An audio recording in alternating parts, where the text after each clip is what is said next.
सचमुच जितना सुंदर अभी इशिता जी ने बोला है अख्तर जी के बारे में, मैं भी एक एक शब्द एक एक लफ्ज उसकी तस्दीक करती हूँ।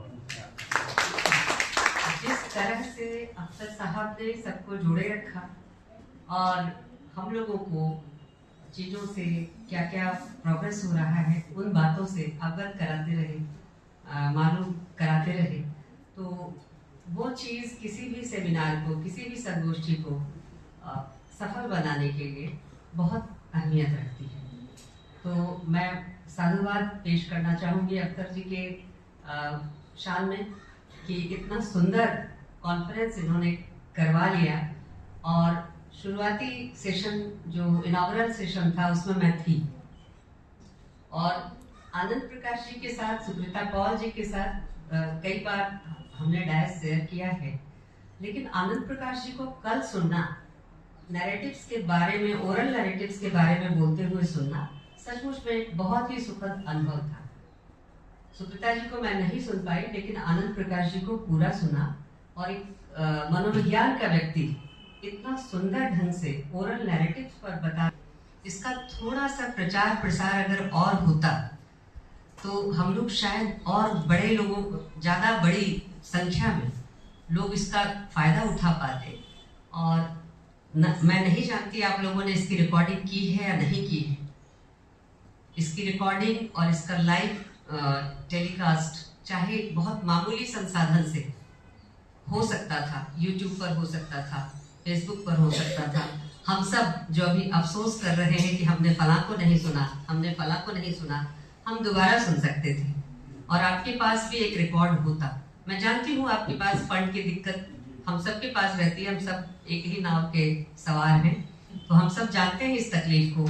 लेकिन अगर किसी भी तरह से यह चीज़ दस्तावेज में आ जाती, क्योंकि बोलकर सेमिनार खत्म हुआ, उसका एक स्पेल बाउंड असर है हम सब पर।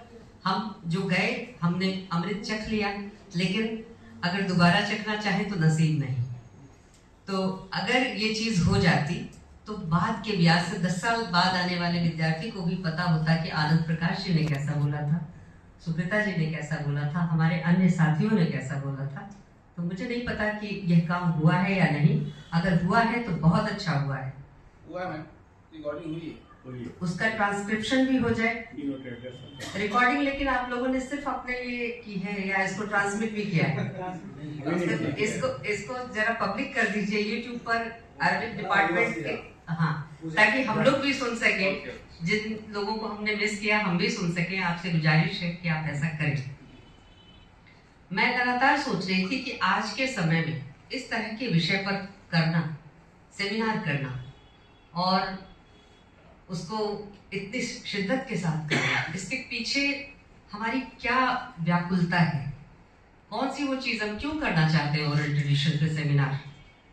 और ओरल ट्रेडिशन पर आज के समय में, जबकि हम प्रिंट से भी आगे, अब इलेक्ट्रॉनिक और उससे भी ज़्यादा रफ्तार के मीडियम्स हमारे सामने हैं, हम फोक कल्चर, फोक लिटरेचर इस पर बात कर रहे हैं, जबकि हमारे पास फोक के अलावा जो जिसे हम फोक कहते हैं, मास कल्चर कहते हैं, अभी हम मास कल्चर के एज में, हम फोक कल्चर पर बात कर रहे हैं। तो क्या क्या दबाव मास कल्चर ने पेश किया है हमारे सामने, जिसकी वजह से हम फोक कल्चर की तरफ बार बार लौट रहे हैं? क्या हमारी मेमोरी खतरे में है? क्या हम कुछ ऐसी चीज़ खो रहे हैं जो शायद पहले मौजूद थी और आज नहीं है? मैं एक चीज़ आपसे शेयर करना चाहती हूँ। जो ओरल ट्रेडिशन है और ओरल ट्रेडिशन में जो इस तरह की कनेक्टिविटी है, वह लगाव के कारण है, एक दूसरे से संबद्धता के कारण है। लगाव जो रिश्तों को भी जन्म देता है, लगाव जो परिवार और समुदाय को जन्म देता है, लगाव जो एक राष्ट्र को भी जन्म देता है। तो यह जो लगाव है, पैशन का भाव है, जो ओरल ट्रेडिशन में बहुत सहज ही मिलता है, यह लगाव ही आज खतरे में है। हम रहते हैं बड़े बड़े शहरों में, रहते हैं मेट्रोपॉलिटन कॉस्मोपॉलिटन में रहते हैं, लेकिन हम भूलते हैं कि हमारे पड़ोस में कौन रहता है। नाम और नंबर कुछ नहीं पता, मुलाकात की तो दूर करिए। तो ये जो स्थितियां हैं जो आज के समय में, आज के जमाने में हम पर एक तरह का दबाव पैदा कर रही हैं। इसमें ओरल ट्रेडिशन को बचाने की जरूरत है। ओरल ट्रेडिशन एक और महत्वपूर्ण काम करता है, वो हमें एक वैकल्पिक alternative way of thinking, way of living, way of thought process सब कुछ देता है। तो ये जो ऑल्टरनेटिव है, जिसके बारे में रंजीत गुहा सबाल्टर्न स्टडीज में बहुत विस्तार से लिखते हैं, और उसमें विमर्श के दायरे में आकर जब ओरल ट्रेडिशन को हम देखते हैं तो वहाँ पर स्त्री का लिखा हुआ भी है, वहाँ अल्पसंख्यकों का लिखा हुआ भी है, वहाँ अन्य माइनॉरिटीज का लिखा हुआ भी है।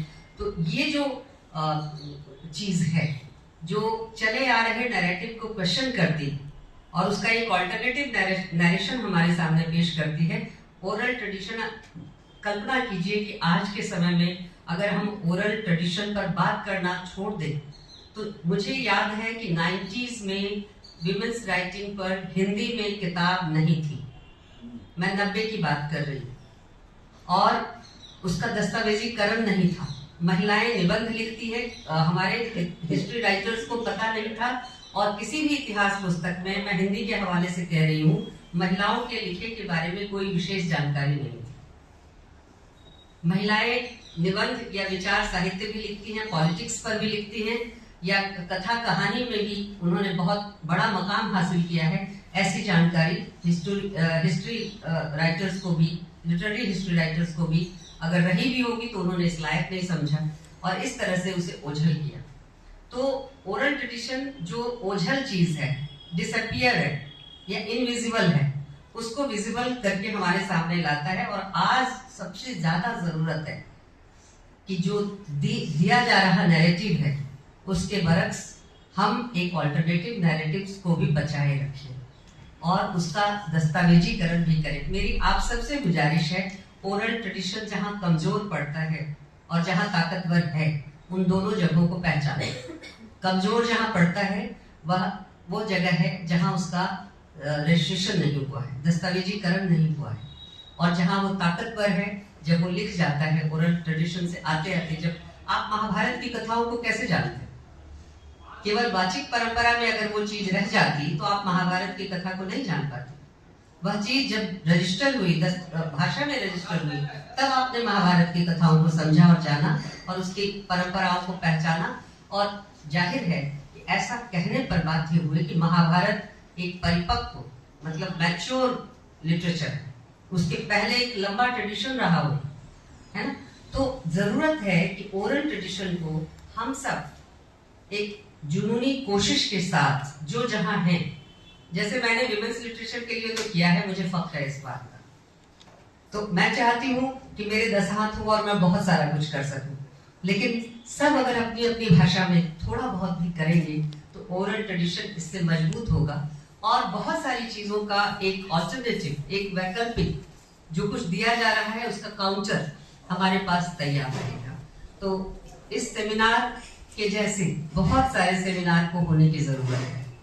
और मैं सचमुच में, मुझे तो अलग तरह का अनुभव हुआ आपके विभाग में आकर, और अब आज डायस पे बैठी हुई मैं सोच रही थी, काश हमारा विभाग इतना बड़ा ना होता, काश मैं इतनी उलझनों में घिरी ना होती, तो मैं भी कुछ ना कुछ तो इस विषय पर अपने विभाग में करवाई लेती। तो मेरा वादा है, आप जब भी अगली बार कुछ